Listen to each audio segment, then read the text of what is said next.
Liepāja noslēdzies, un mūsu komandai šodien gāja diezgan labi, tāpēc es to paprasīju, kā Tomu Liepājam gāja šodien. Ko Tomu noslēgusies ir Rallija Liepāja pirmā diena, pats domā par šodien, un vai piepildīju savus mērķus, un ko tu bija cerējuši šodien sasniegt.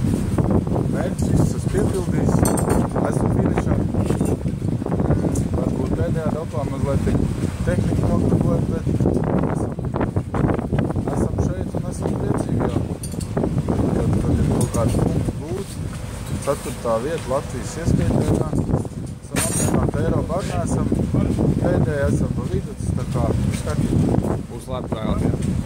Un kas rītdien, ko es rītdien gatavosiet jaunu? Rītdien jāsāk lēnām kāpināt tentiņus. Vairs nevar tā pabraukāties, rītdien jābrauc. Ok, ej laicīgi gulēt. Protams. Dai.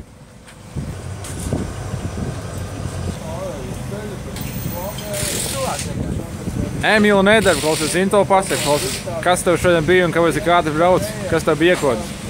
Mēs ātri braucām, bet dabujām uzķērām labu risku un tā arī čučērējām. 4. dopā noķērām 3 priekšā braucošās mašīnas un, lai katru apdīt, tas aizņēma zināmu laiku. Tāpēc, domāju, ka ļoti daudz ir iespējami mūsu kopējo rezultātu. Kas tev traucē šodien sasniegt vēl labāks rezultāts? Kas traucē? Kas jāmet pedāļi? Jāmet pedāļi? Vakariņas paēd?